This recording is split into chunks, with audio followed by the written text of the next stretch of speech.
হালিশহরে স্বাস্থ্য বন্ধু ভ্রাম্যমাণ চিকিৎসা পরিষেবার শুভ উদ্বোধন করলেন বিধায়ক সুবোধ অধিকারী।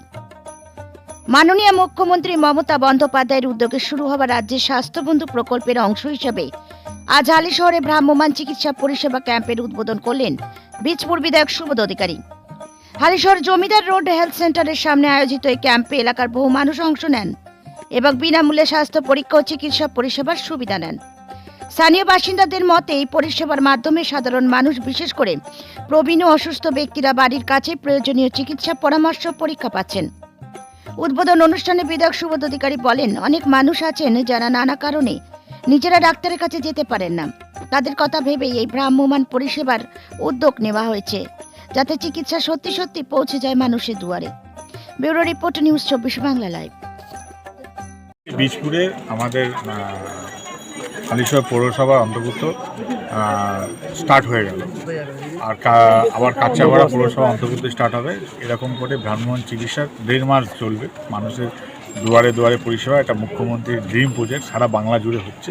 আজকে বীজপুরে চালু হয়ে গেল। আমার সঙ্গে চেয়ারম্যান শুভঙ্কর ঘোষ রয়েছেন, কাউন্সিলর CIC-রাও রয়েছেন, সকলেই আছেন। আজকে আমরা এখান থেকে চালু হয়ে গেল, খুব আনন্দের খবর। এই অঞ্চলের মানুষের মেডিকেলে ফ্রি ট্রিটমেন্ট হচ্ছে, মেডিসিন ফ্রি আছে, আর কোনো রকম ক্রিটিক্যাল কিছু ব্যাপার থাকলে সেই ব্যবস্থা তারা দেখে নিচ্ছে। আর সাথে সাথে আমরা আমাদের মাননীয় সাংসদ ব্যারাকপুর লোকসভার পার্থ ভৌমিক মহাশয়ের অনুপ্রেরণায় আমরা 5ই জানুয়ারি থেকে আমরা সেবাশ্রয় করছি।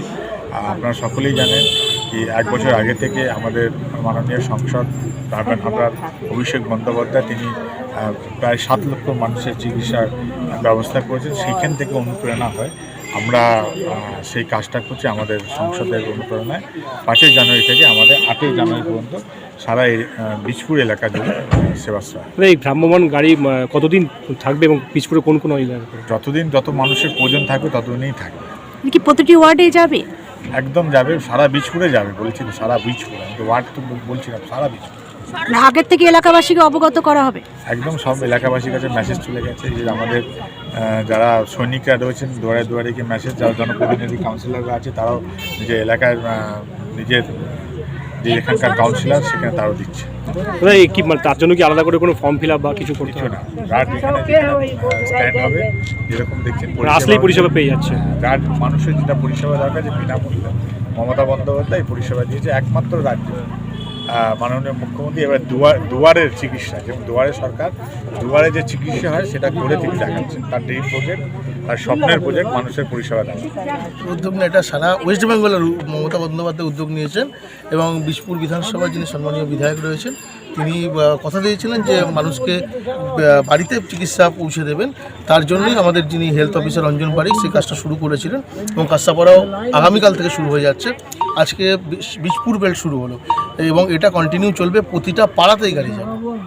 একটা গাড়ি কি সব জায়গায় যাবে নাকি বিভিন্ন গাড়ি? না, দেখুন বিভিন্ন বিধানসভার জন্য বিভিন্ন রকম সিস্টেম চালু হয়েছে। বীজপুর বিধানসভায় একটা গাড়ি রয়েছে, এই গাড়িটাই সারা বীজপুর বিধানসভা ঘুরবে এবং এইটার কোনো ডেট নেই যে এই ডেটে শেষ হয়ে যাবে এই প্রজেক্টটা। এটা কন্টিনিউ চলবে, যতদিন পর্যন্ত মানুষের প্রয়োজন লাগবে ততদিন পর্যন্ত চলবে। আর মধ্যেখানে তো সেবাশ্রয় রয়েছে, সেখান থেকে মানুষ আরেকটা আলাদাভাবে আরও পরিষেবা পেয়ে যাবে হেলথের ব্যাপারে। এখন যেমনি এখানে রয়েছে, এখানে কি অন্যান্য ওয়ার্ডের বাসিন্দা তারাও কি যে কেউ এসে দেখাতে পারে, এরকম কোনো ব্যাপার নেই। বীজপুরের বেল্টের জন্যই গাড়িটা রয়েছে এবং যে কোনো মানুষ এসে দেখাতে পারে। আর যেটা বললেন যে ফ্রি ট্রিটমেন্ট, মানে ক্রিটিক্যাল যে চিকিৎসা, সেটাও কিন্তু হবে সেবাশ্রয় থেকে? একদম 100% সেবাশ্রয় থেকে করা হবে। বিভিন্ন ডিপার্টমেন্টের সাথে কথা হয়েছে, বিভিন্ন হাসপাতালের সাথে কথা হয়েছে। মাননীয় MP সাহেব এবং মাননীয় সাংসদ যিনি রয়েছেন আমাদের এবং আমাদের বিধায়ক সাহেব বিভিন্ন ডাক্তারদের সাথেও কথা বলেছেন। কিছুক্ষণ আগেও একটা মিটিং ছিল, সেখানেও তিনি উপস্থিত ছিলেন, যাতে মানুষের ঘরে ঘরে পৌঁছে দেওয়া যায়।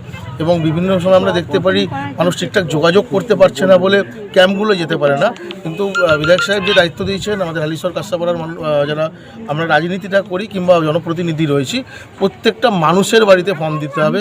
কে কোন রাজনৈতিক দলের কিংবা কে কোন এই ভেদাভেদ না দেখে প্রতিটা মানুষের বাড়িতেই ফর্ম যাবে। যারা পারবেন তারা ক্যাম্পে চলে আসবেন।